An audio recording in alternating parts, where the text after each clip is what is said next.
Hello my dear learners, welcome to IAS short short. मेरा नाम है मयूरी भागवानी और आज की डेट है 2 नवंबर। 2 नवंबर 2022 के जितने भी इम्पोर्टेंट आर्टिकल्स आज द हिंदू और द इंडियन एक्सप्रेस में आए हैं उन सभी को डिटेल में डिस्कस करेंगे आज के डेली न्यूज़पेपर एनालिसिस में, यानी कि आज के डीएनए में। तो शुरुआत करते हैं आज के डेली न्यूज़ एनालिसिस की। साथ में लेंगे हम द हिंदू और इंडियन एक्सप्रेस को। और अगर आप हमसे कनेक्ट करना चाहते हैं तो इन सभी मीडियम्स के थ्रू आप हमसे कनेक्ट कर सकते हैं।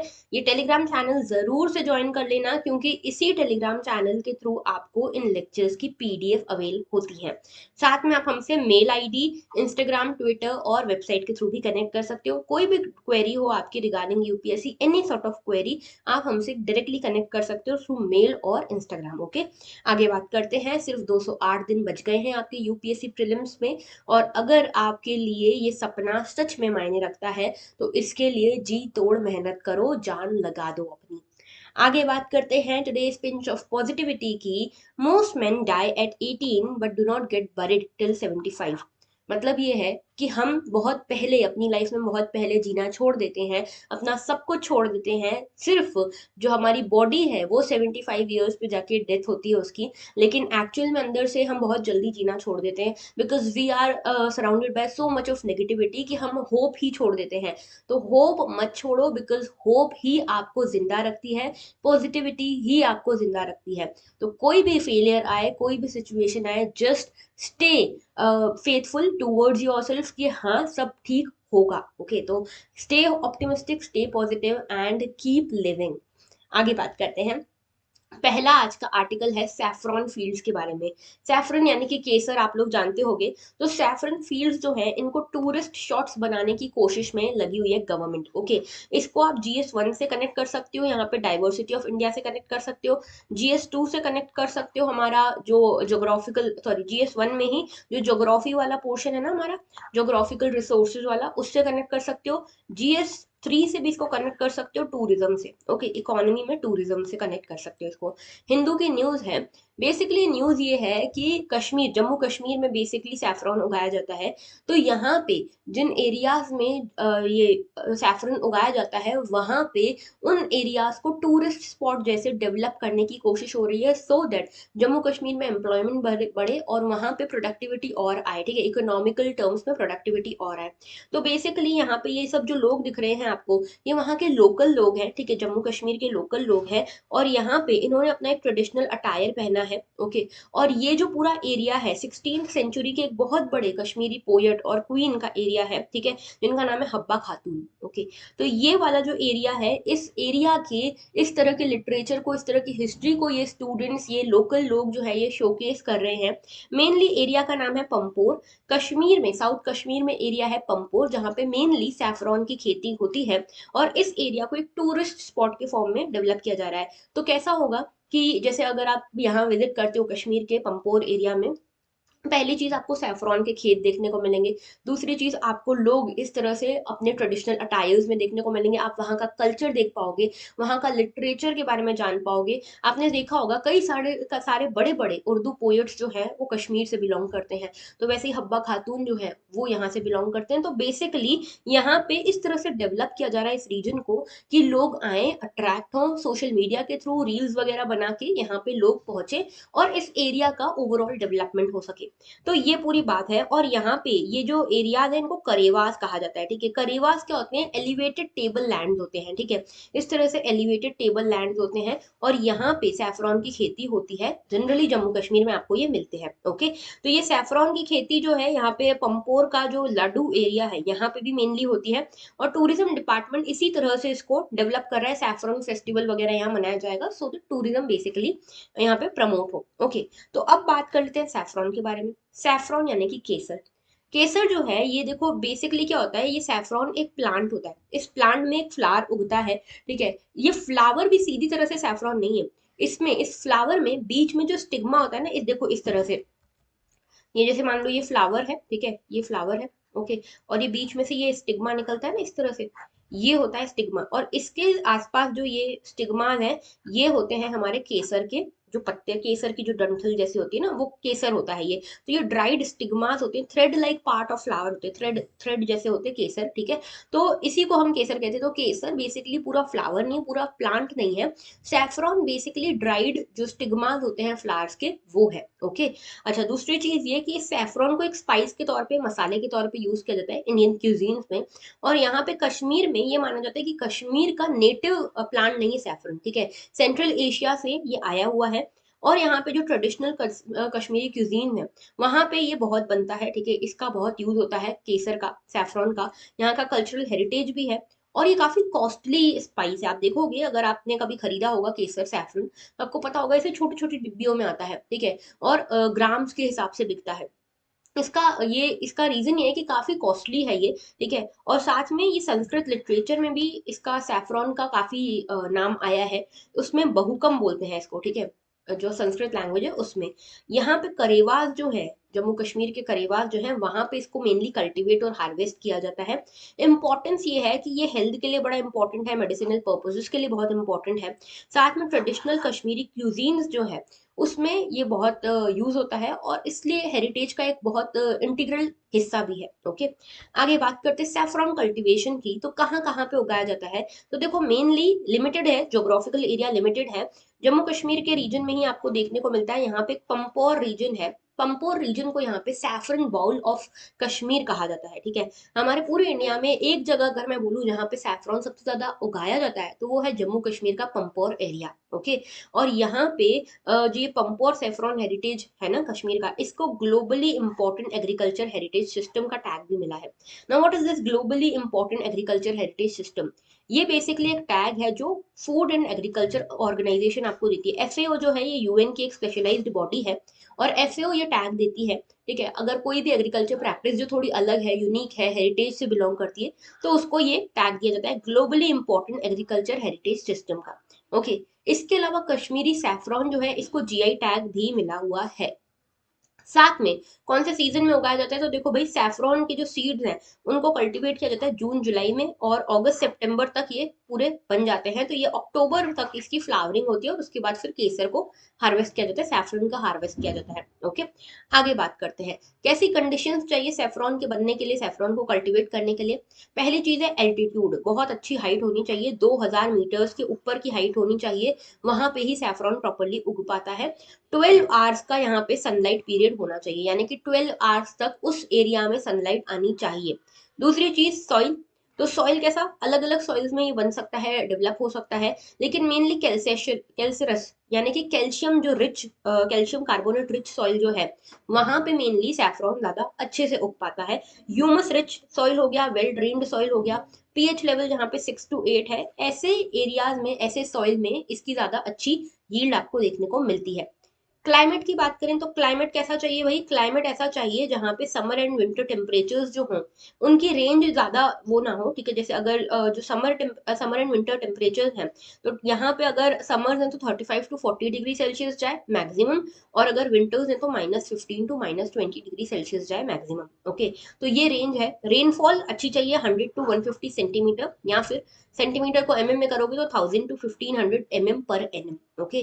तो ये कुछ चीजें बहुत इंपॉर्टेंट है, याद रखना, क्योंकि सैफरॉन की खेती इस बार बहुत न्यूज में है, क्योंकि इसको एज अ टूरिज्म साइट भी डेवलप किया जा रहा है। इसीलिए क्वेश्चन आप एक्सपेक्ट कर सकते हो in prelims as well as in mains. अच्छा, कुछ और चीजें सैफरॉन को लेकर, कि कुछ सैफरॉन को लेकर इनिशिएटिव आए हैं। पहला है नेशनल नेशनल सैफरॉन मिशन, 2010 में आया था, और एम ये था कि यहाँ पे इरिगेशन फैसिलिटीज वगैरह दी जा सके सैफरॉन को डेवलप करने के लिए, यील्ड को बढ़ाने के लिए, ठीक है। तो सैफरॉन प्रोडक्शन के लिए इरिगेशन फैसिलिटीज देनी थी अंडर नेशनल सैफरॉन मिशन। दूसरा है institute of Himalayan bio resource technology and government of Himachal Pradesh. इन दोनों ने साथ में मिलकर दो स्पाइसेस का यहाँ पे प्रोडक्शन को बढ़ाने की कोशिश करी। एक था सैफरॉन और दूसरा हींग। आपके घरों में, आपके किचन में होता होगा, हींग भी यूज करते होगे। तो सैफरॉन और हींग को के प्रोडक्शन को बढ़ाने की कोशिश यहाँ पे हिमाचल प्रदेश की गवर्नमेंट ने और हिमालयन बायो रिसोर्स टेक्नोलॉजी ने भी करी है, ठीक है। और यहाँ पे एम यही है कि यहाँ पे इतना प्रोडक्शन बढ़े कि हम अपने कंट्री में तो पहुंचाएं, बाकी कंट्रीज में भी एक्सपोर्ट कर सके, ठीक है, हींग और सैफरॉन को। ऑलराइट, आगे बात करते हैं। नेक्स्ट हमारा आज का आर्टिकल है, Mulling remote vote facility for NRIs, government says, Supreme Court। तो बेसिकली गवर्नमेंट ने सुप्रीम कोर्ट को बताया है कि हम एक चीज पे विचार कर रहे हैं। विचार इस चीज पे कर रहे हैं कि जो भी लोग एनआरआई है, एनआरआई कौन होते हैं भाई? एनआरआई वो लोग हैं जो इंडिया के ही सिटीजन हैं लेकिन कुछ समय से अब्रॉड में रह रहे हैं। तो एनआरआईज को हम वोटिंग राइट्स देना चाहते हैं, और हम गवर्नमेंट ये कह रही है कि हम सोच रहे हैं कि उनको रिमोट वोटिंग राइट्स दे दें, यानी कि वो वहीं बैठे बैठे, जब यहाँ पे इलेक्शन हो रहे हैं तो वो वहीं बैठे बैठे अपने वोट कास्ट कर सके। ठीक है, उनको यहाँ आने की जरूरत ना पड़े। इस तरह की फैसिलिटी के बारे में हम सोच रहे हैं। तो किससे रिलेटेड है ये? जीएस पेपर 2 से रिलेटेड है, रिप्रेजेंटेशन ऑफ पीपल्स एक्ट से रिलेटेड है, पॉलिटी वाला टॉपिक है। ओके, बेसिकली हुआ ये है कि यहाँ पे एक पीआईएल गई सुप्रीम कोर्ट में कि भाई हमको भी यहाँ पे वोट देना है। ठीक है, यूएई बेस्ड एक डॉक्टर है, उन्होंने बोला कि हमें भी वोट देना है, इंडिया में इलेक्शन होते हैं, हम भी इंडिया के सिटीजन है लेकिन हमको प्रॉपर इंडिया आना पड़ता है और हर किसी के लिए पॉसिबल नहीं है। स्पेशली हमारे इंडिया के जो माइग्रेंट लेबरर्स है, एनआरआई कौन लोग हैं? वो लोग जिन्होंने दूसरे देशों की सिटीजनशिप नहीं अपनाई है या तो उनको मिली ही नहीं है, और वो इंडिया के सिटीजन है लेकिन बाहर रह रहे हैं।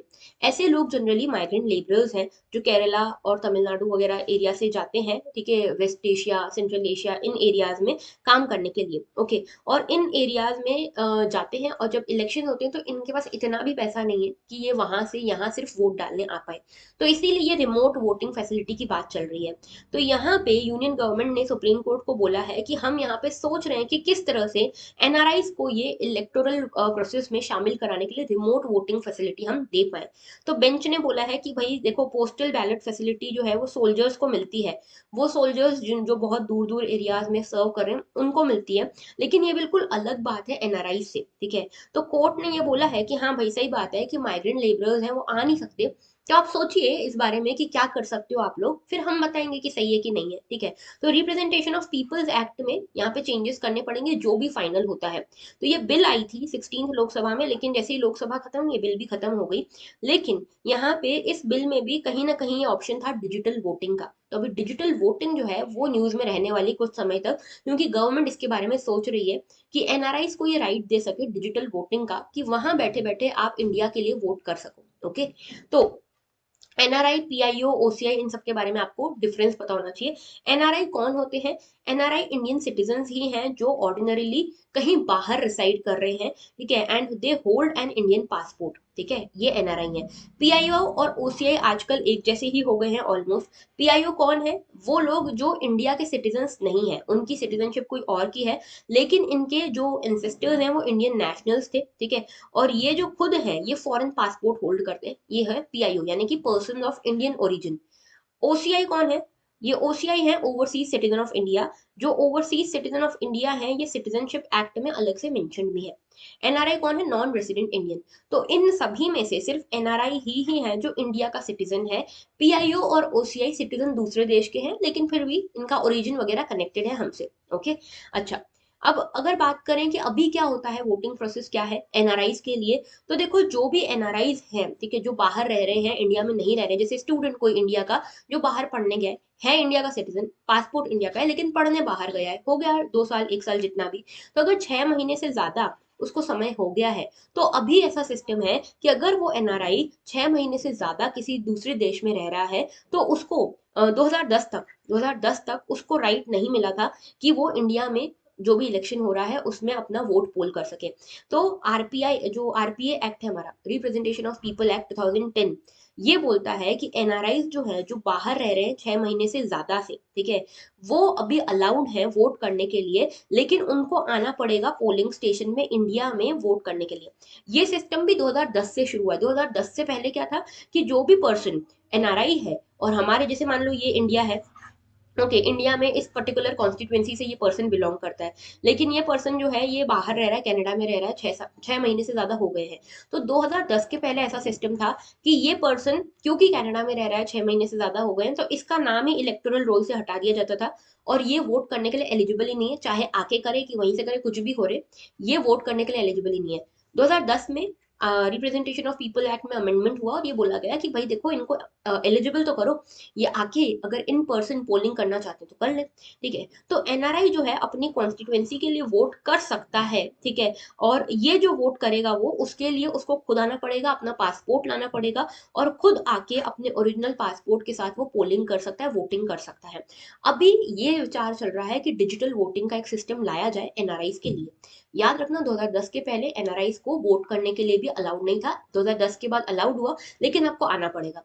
अब बात चल रही है डिजिटल वोटिंग के लिए कि एनआरआईज वहीं बैठे बैठे वोट कर सकें। ओके, आगे बात करते। नेक्स्ट हमारा आर्टिकल है at SCO Jaishankar targets BRI. basically this article is related to GS paper 3, sorry GS paper 2। GS paper 2 में जो इंटरनेशनल रिलेशंस वाला टॉपिक है जिसमें बायलैटरल ग्रुपिंग्स की बात की गई है, उस टॉपिक से आप इसको कनेक्ट कर सकते हो। तो बेसिकली न्यूज क्या है, न्यूज ये है कि एससीओ यानी कि शंघाई कोऑपरेशन ऑर्गेनाइजेशन की मीटिंग हुई। शंघाई कोऑपरेशन ऑर्गेनाइजेशन का पार्ट इंडिया भी है, तो हमारी मीटिंग में हमारे जो फॉरेन मिनिस्टर हैं वो भी शामिल हुए, सारी बातचीत हुई। लेकिन इसमें एक चीज के ऊपर यहाँ पे बात अड़ गई। वो बात ये अड़ गई कि यहाँ पे हमारे फॉरेन मिनिस्टर ने बोला कि भाई कनेक्टिविटी जब आप करते हो ना, कनेक्टिविटी करने के लिए आप ये सोचते हो कि दो देशों को कनेक्ट कैसे किया जाए, किसी तीसरे की सॉवरेनिटी हिंडर करके कनेक्टिविटी अगर आप कर रहे हो तो वो किसी काम की कनेक्टिविटी नहीं है, ठीक है। तो इन्होंने बोला कि यहाँ पे बेसिकली ये टारगेट किसको कर रहे थे, बेल्ट एंड रोड इनिशिएटिव को।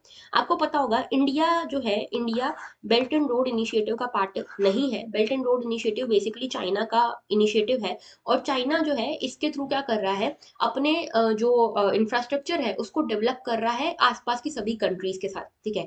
तो रोडवेज के थ्रू, मैरीटाइम के थ्रू, इन सब के थ्रू। तो बेल्ट एंड रोड इनिशिएटिव ये है। इंडिया को ऑफर किया गया था, इंडिया ने मना कर दिया। क्यों मना कर दिया, क्योंकि इनका ये देखो, ये हमारा इंडिया है ना, इन्होंने क्या किया, यहाँ चाइना है यहाँ पाकिस्तान है, तो इन्होंने क्या किया, हमारे पीओके से इस अपने बेल्ट एंड रोड इनिशिएटिव को निकाला है, ठीक है। तो ये बेसिकली हमारी सॉवरेनिटी के अगेंस्ट है। ये वाला पोर्शन जो है ये डिस्प्यूटेड एरिया है, आप कैसे इसमें से निकाल सकते हो अपना जो आपका इनका सीपेक है basically China Pakistan economic corridor, इसको इन्होंने यहाँ से निकाला है। तो इंडिया ने बोला ऐसे कैसे कर सकते हो आप, ठीक है, ये डिस्प्यूटेड एरिया है, इस पे क्लेम है इंडिया का, आप यहाँ से नहीं निकाल सकते। लेकिन फिर भी सीपेक को इन्होंने यहाँ से ही निकाला है, इसीलिए इंडिया जो है इस पे इतना चिढ़ा हुआ है कि बेल्ट एंड रोड इनिशिएटिव जो है ये इंफ्रास्ट्रक्चर प्रोजेक्ट है, ठीक है, आप पाकिस्तान, सेंट्रल एशिया, अफगानिस्तान से जोड़ रहे हो, ठीक है, लेकिन आप हमारी सॉवरेनिटी को भी तो हिंडर कर रहे हो। दूसरी चीज, इंडिया ने इसको काउंटर करने के लिए अपना यहाँ पे चबाहर पोर्ट डेवलप किया है ईरान में, आप सभी को पता होगा। ईरान में हमने अपना चबाहर पोर्ट डेवलप किया है जिसका नाम यहाँ पे शहीद बहिश्ती है, वहाँ पे पोर्ट डेवलप कर रहे हैं हम, ठीक है। इसके अलावा international international north south trade corridor, transport corridor भी हम बना रहे हैं सेंट्रल एशियन कंट्रीज तक पहुंचने के लिए, यूरोप तक पहुंचने के लिए, सो दैट हमको बेल्ट एंड रोड इनिशिएटिव पे डेवलप डिपेंड ना होना पड़े, ठीक है। तो ये एससीओ और बीआरआई को लेकर ये पूरा मामला था। नाउ देखो ये है हमारा शंघाई कोऑपरेशन ऑर्गेनाइजेशन का मैप, ओके। और यहाँ पे ये जो ब्लू कंट्रीज देख रहे हो ये मेंबर्स है, ठीक है। रशिया हो गया, इंडिया हो गया, पाकिस्तान हो गया, चाइना हो गया, ये सब जो है कजाकिस्तान, किर्गिस्तान, तजाकिस्तान, उज्बेकिस्तान, ये सब इसके मेंबर्स है। याद रखना एससीओ जो है इसका मेंबर तुर्कमेनिस्तान नहीं है, Turkmenistan is not the member of SCO, okay. तो ये याद रखना है। अच्छा, इसके अलावा ऑब्जर्वर स्टेट्स और डायलॉग पार्टनर्स, गेस्ट अटेंडीज आप देख सकते हो, लेकिन मेनली मेंबर स्टेट्स ही इंपॉर्टेंट है। इसके अलावा ऑब्जर्वर स्टेट भी देख लेना, Afghanistan, Belarus, Iran, Mongolia, okay, ये सारे जो है इंपॉर्टेंट है। ऑलराइट, एससीओ की बात करें तो एससीओ मतलब शंघाई कोऑपरेशन ऑर्गेनाइजेशन। नाम इसका शंघाई पे है, Shanghai is a city in China, लेकिन इसके जो हेडक्वार्टर्स हैं ये बीजिंग में आपको मिलते हैं, बीजिंग चाइना में। क्रिएशन कब हुआ था, 2001 में हुआ था शंघाई कोऑपरेशन ऑर्गेनाइजेशन का क्रिएशन, ठीक है। और 2003 में ये फोर्स में आया था। एससीओ की official language Chinese and Russian है, ठीक है। और इंडिया ने इसको 2017 में ज्वाइन किया था अस्ताना समिट में, ठीक है। इंडिया के साथ साथ पाकिस्तान ने भी इसी टाइम पे अस्ताना, तो अस्ताना समिट के टाइम पे ही पाकिस्तान ने भी ज्वाइन किया था एससीओ 2017 में ही, ओके। अच्छा, इसके अलावा यहाँ पे सुप्रीम डिसीजन मेकिंग बॉडी की बात करें तो हेड ऑफ स्टेट काउंसिल है जो यहाँ पे सुप्रीम डिसीजन मेकिंग बॉडी है। परमानेंट बॉडीज में देखो कौन कौन है, एससीओ का एक सेक्रेटेरिएट है जो बीजिंग में बेस्ड है, एक एग्जीक्यूटिव कमेटी है, ठीक है, किसके लिए, एंटी टेररिज्म एक विंग है इनकी, रीजनल एंटी टेररिज्म स्ट्रक्चर जो ताशकंद में बेस्ड है, ठीक है। तो याद रखना, एक है एससीओ का सेक्रेटेरिएट जो बीजिंग में है और एक है इसका rats regional anti terrorism structure है, वो है ताशकंद में बेस्ड, ओके। आगे बात कर लेते हैं अब BRI की बात कर लेते हैं, बेल्ट एंड रोड इनिशिएटिव की। तो ये क्या है, बेसिकली एक इन्वेस्टमेंट प्रोग्राम है, जिस किसका प्रोग्राम है, चाइना का प्रोग्राम है, इंफ्रास्ट्रक्चर डेवलपमेंट और इकोनॉमिक प्रोग्राम प्रोग्रेस के लिए, इंटीग्रेशन के लिए। तो बेसिकली चाइना ये क्लेम करता है, कम से कम चाइना तो ये बोलता है कि हम जो ये इंफ्रास्ट्रक्चर पूरा डेवलपमेंट कर रहे हैं ना, ये इन्वेस्टमेंट कर रहे हैं चाइना से पाकिस्तान, पाकिस्तान से अफगानिस्तान एंड ऑल, ये हम बेसिकली इसलिए कर रहे हैं कि हम अपने आपस में इकोनॉमिक कनेक्टिविटी को बढ़ा सकें। पर्पस ये है इसका कि यहाँ पे एक तो कनेक्टिविटी बढ़ाना है यूरोप, एशिया और अफ्रीकन कंट्रीज के बीच में। दूसरी चीज ये कि यहाँ पे इनको पार्टनरशिप स्ट्रेंथन करनी है। तीसरी चीज ये कि मल्टी डायमेंशनल और कंपोजिट नेटवर्क इनको क्रिएट करना है, फैसिलिटेट करना है इसको, कनेक्टिविटी को, पीपल टू पीपल कनेक्शन को, और यहाँ पे प्रॉपर कोऑर्डिनेशन, पॉलिसी कोऑर्डिनेशन हो सके। तो ये सारी चीजें देखो, वैसे तो ये सारी चीजें बेल्ट एंड रोड इनिशिएटिव का जो पर्पस है, ये चाइना ऐसा क्लेम करा है। इंडिया और कुछ देश ये मानते हैं, कुछ पॉलिटिकल एक्सपर्ट्स ये मानते हैं कि बेसिकली ये और कुछ नहीं है, ये एक तरह से यहाँ पे दूसरे कंट्रीज में घुसने की एक स्ट्रैटेजी है, अपने मिलिट्री मोबिलिटी को बढ़ाने की एक स्ट्रैटेजी है। ठीक है, सो दैट चाइना जो है हर देश में घुस सके, वहां पे डेट दे सके उन कंट्रीज को, और उस हिसाब से उस सामने वाली कंट्री को डेट में फंसा कर उससे जो चाहे वो करा सके। इसको बोलते हैं चाइना की debt diplomacy. Okay, debt diplomacy. तो इसको लेकर बहुत सारे एलिगेशन भी लगते हैं चाइना के ऊपर, कि जो तुम कहते हो ना बेल्ट एंड रोड इनिशिएटिव के थ्रू बस कनेक्टिविटी लाना चाहते हो, ऐसा कुछ नहीं है। ठीक है, इसके साथ तुम और भी कई सी चीजें चाहते हो, जैसे इंडिया से सीपैक पास हो रहा है, इंडिया के पीओके से, है ना। CPEC, China Pakistan economic corridor, क्या है ये, BRI का ही तो पार्ट है। तो यहाँ पे इंडिया बोलता है कि सीपैक ऐसा नहीं कि सिर्फ इंफ्रास्ट्रक्चर प्रोग्राम है, यहाँ पे तुम रोड्स डेवलप कर रहे हो सो दैट कल को कभी जरूरत पड़ी, जैसे तुम बार बार लद्दाख में स्टैंड ऑफ करते हो ना, चाइना इंडिया का स्टैंड ऑफ होता है ना बार बार, तो यहाँ पे इंडिया के एलिगेशन वैसे भी हैं कि कल को जरूरत पड़ी तो चाइना फटाफट से अपनी आर्मी इस रोड पे ले आएगा और इंडिया के ऊपर अटैक आसानी से कर पाएगा। ठीक है, तो ये भी इसका एक छुपा हुआ एम हो सकता है, जिसको चाइना तो कम से कम ये बोलता है कि नहीं नहीं ऐसा कुछ नहीं है। ओके, आगे बात करते हैं। Modi calls for a road map to develop Mangarh Dham a global tribal destination. तो ये क्या है भाई मानगढ़ धाम, याद रखना ये जीएस पेपर 2 से आप इसको कनेक्ट कर सकते हो, गवर्नमेंट पॉलिसी से, एंड जीएस पेपर 1 से भी कनेक्ट इसको करोगे आप, हिस्ट्री वाले पोर्शन से। ठीक है, हिस्ट्री से हमारे कनेक्ट होता है। तो मोदी जी जो है उन्होंने बोला है कि जो मानगढ़ धाम है इसको एक ग्लोबल ट्राइबल डेस्टिनेशन के फॉर्म में डेवलप किया जाएगा। ये क्या है मानगढ़, बेसिकली ये मानगढ़ एक जगह है राजस्थान में, राजस्थान गुजरात बॉर्डर पे ये पड़ता है। ठीक है, इसकी हिस्ट्री कुछ ऐसी है कि 1913 में यहाँ पे बहुत सारे जो लोग थे वो ट्राइबल लोग थे, स्पेशली भील ट्राइब यहाँ पे रहती थी। इस ट्राइब ने यहाँ पे, इस देखो 1913 की बात है, यानी कि ब्रिटिश एरा की बात है, कॉलोनियल एरा की बात है। तो ऐसे में क्या हुआ कि इनके ऊपर काफी सारा एट्रोसिटीज ब्रिटिशर्स कर रहे थे।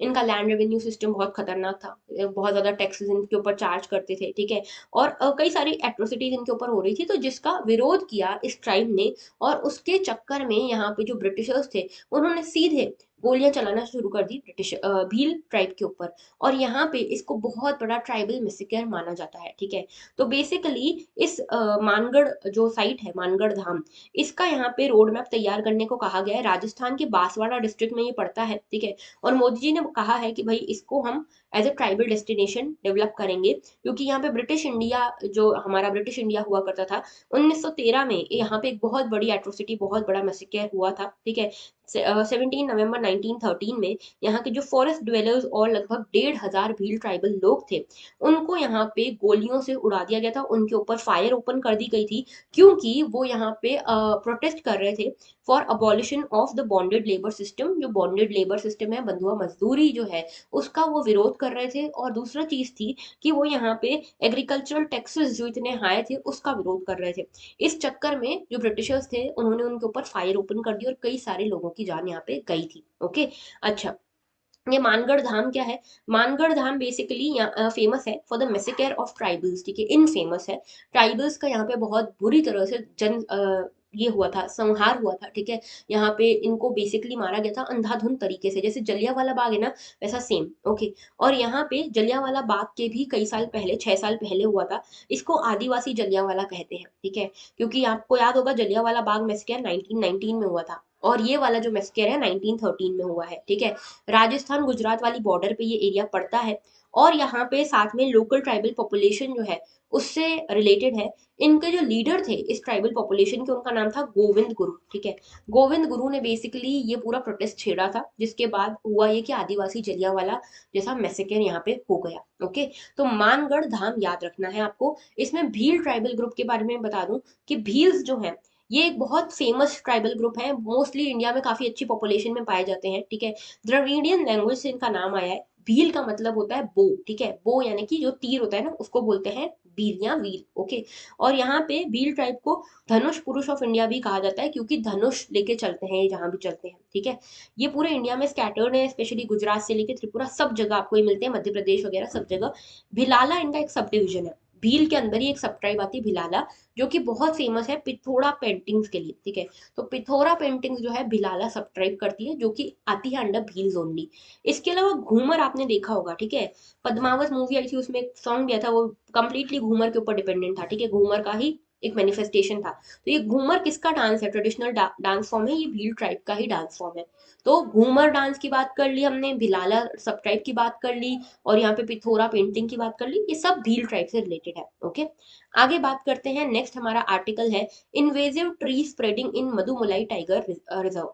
तो मधुमलाई टाइगर रिजर्व में एक इन्वेजिव स्पीशी आ गया है। इन्वेजिव स्पीशी क्या है? इन्वेजिव स्पीशी का मतलब होता है, जैसे मान लो ये एरिया है, ठीक है। यहाँ पे ये A B C D कई सारे प्लांट उगते हैं।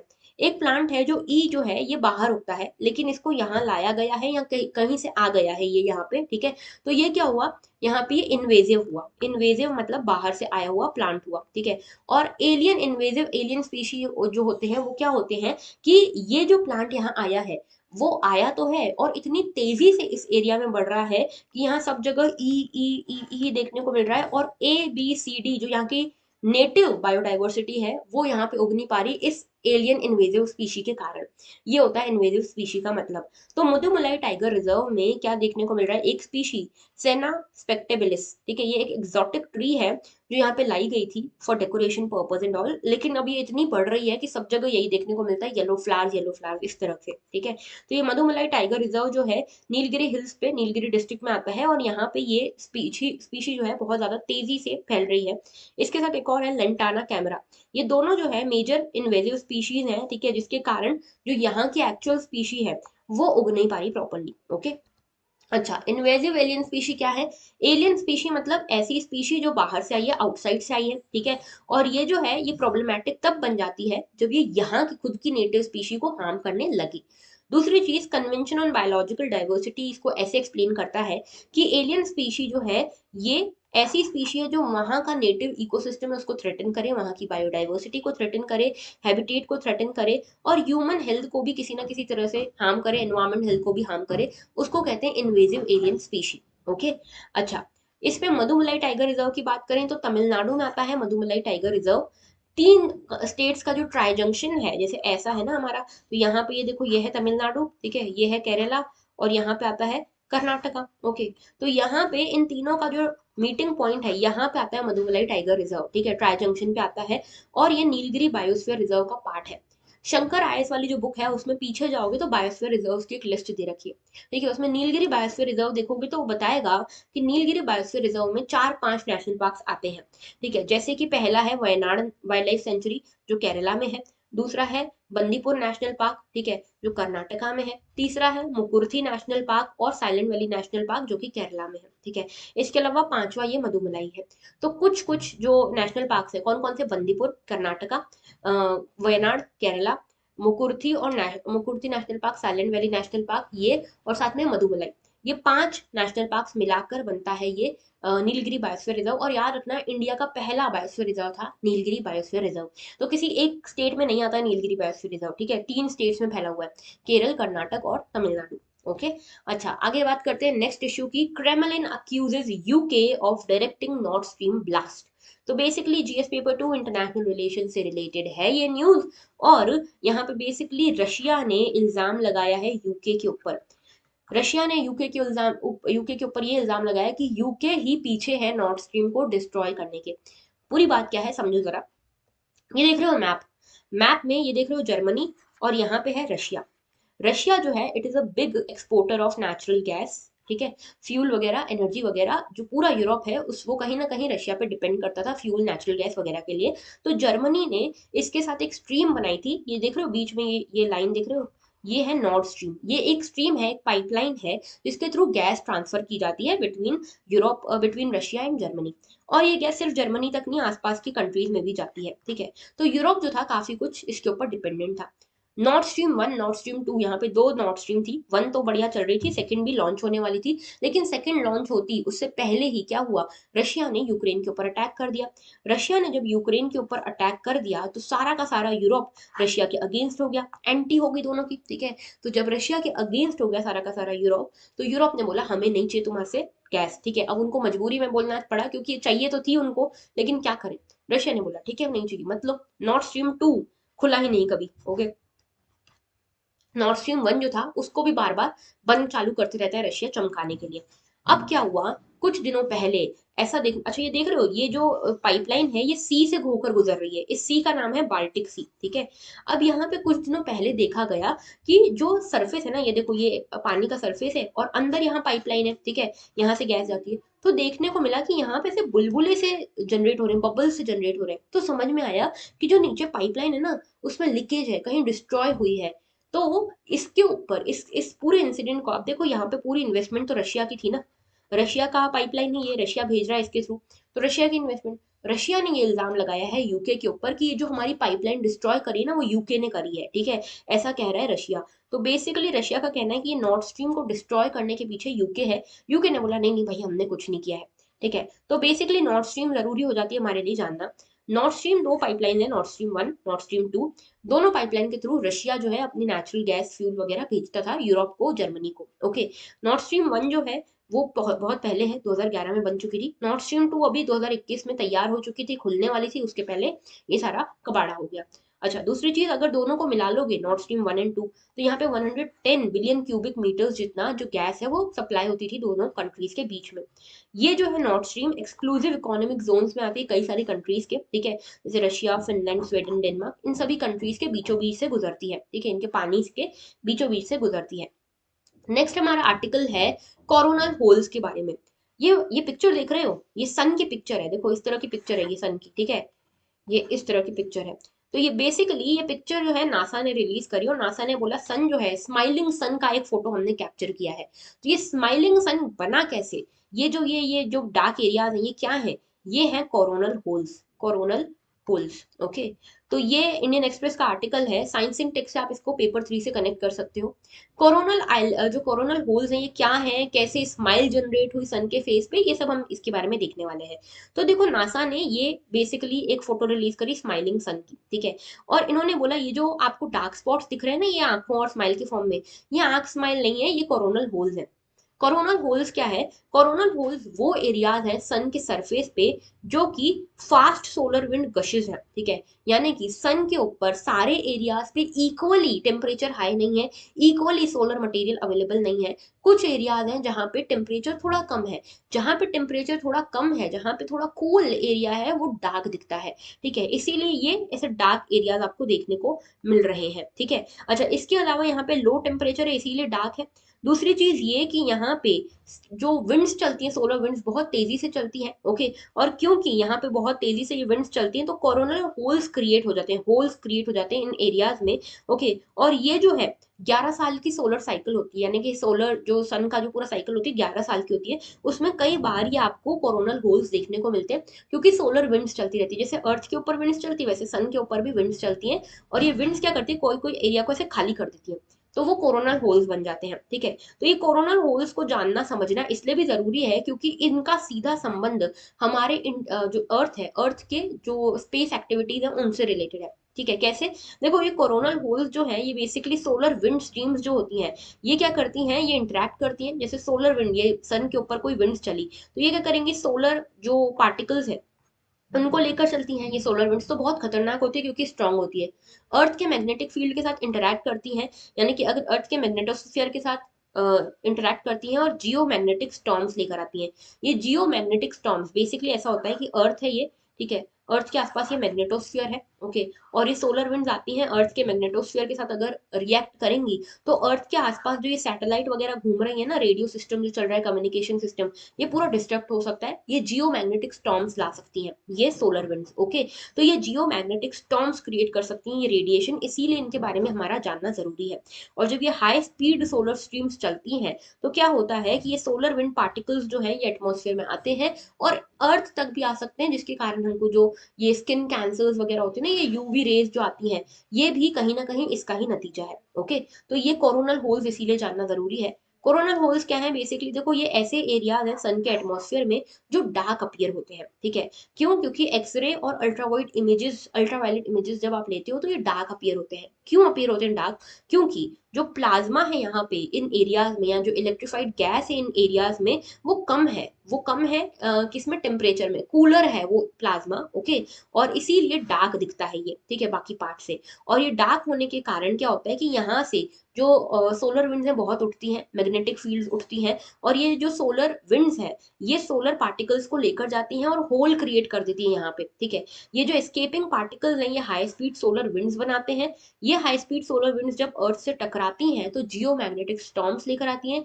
जियो मैग्नेटिक स्टॉर्म्स के कारण हमारा जो कम्युनिकेशन सैटेलाइट्स वगैरह है वो सब डिस्टर्ब हो सकता है। ठीक है, और ये जो अपीयरेंस एंड लोकेशन है इन होल्स की सन के ऊपर, वो डिपेंड करती है सोलर एक्टिविटी पे कि कहाँ पे कौन सा प्लाज्मा जमा हुआ है। ठीक है, कौन सा प्लाज्मा ठंडा है, कौन सा प्लाज्मा गर्म है, उस हिसाब से ये डार्क स्पॉट्स चेंज होते रहते हैं। ठीक है, तो ये था अबाउट कोरोनल होल्स। नेक्स्ट हमारा लास्ट आज का आर्टिकल है, एडिटोरियल है, the truth about Indian story. Very important article from the perspective of GS3 economy. देखो भाई, कुछ बहुत इंपॉर्टेंट फैक्ट्स, कुछ बहुत इंपॉर्टेंट अंडरस्टैंडिंग्स आपको इधर से मिलने वाली है।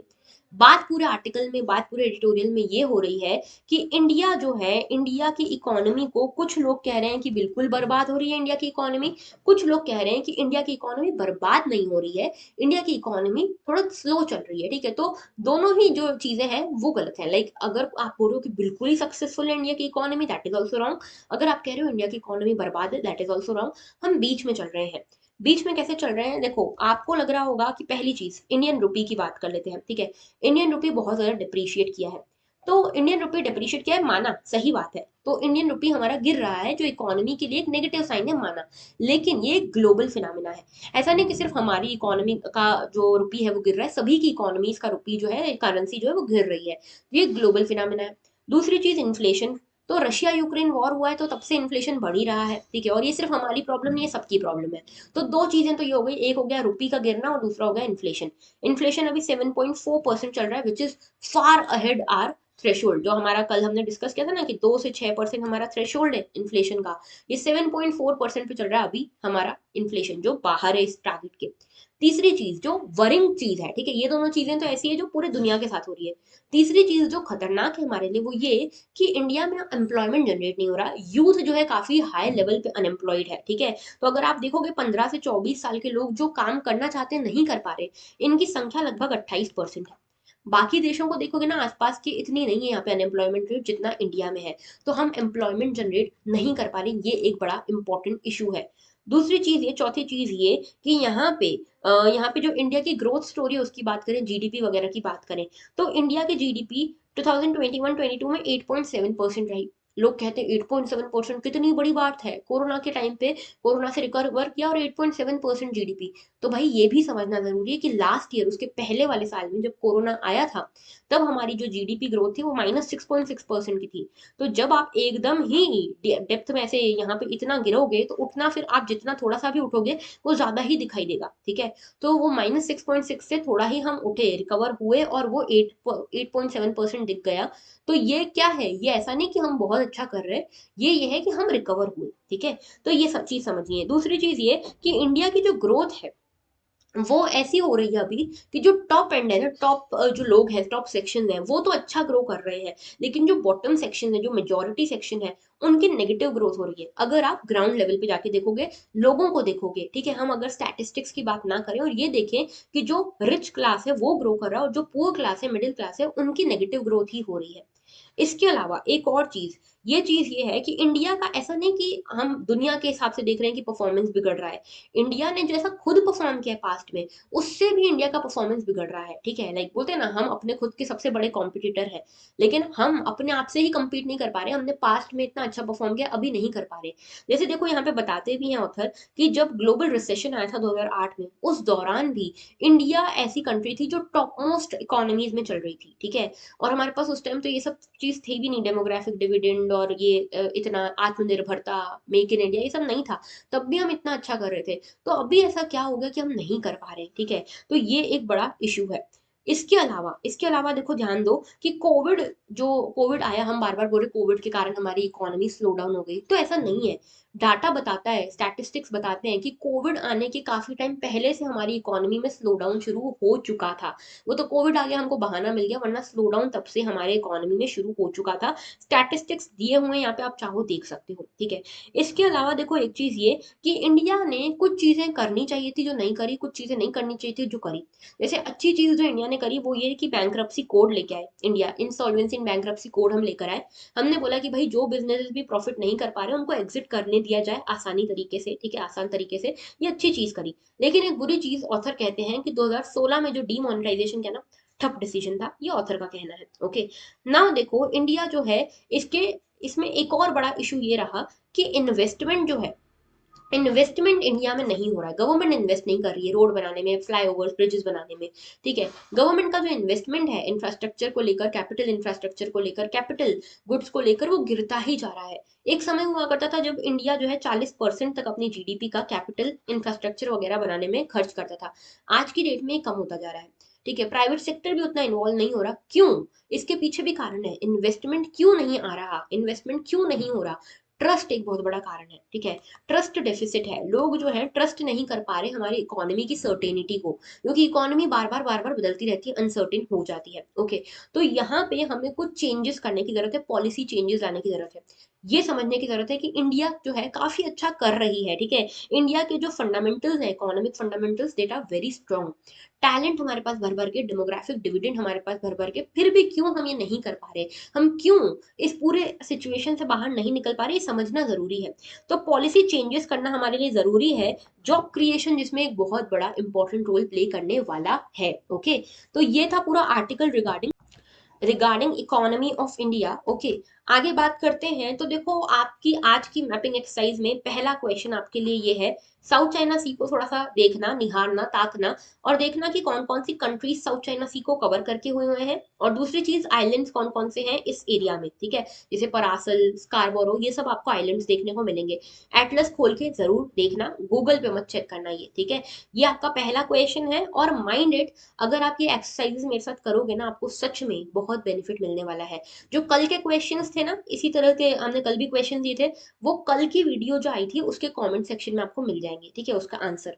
ऑलराइट, सेकंड क्वेश्चन आज का ये है। ठीक है, स्पीकर ऑफ इंडिया के बारे में ये क्वेश्चन है। ठीक है, स्पीकर पॉलिटी से रिलेटेड ये क्वेश्चन है। इस क्वेश्चन को ढंग से पढ़ना और इसका आंसर मुझे जरूर देना कमेंट सेक्शन में। ओके, अच्छा, इसके अलावा मेंस प्रैक्टिस के लिए ये क्वेश्चन है, जीडीपी के ऊपर, define potential GDP and explain it's determinants and what are the factors that have been inhibiting India from realizing its potential GDP।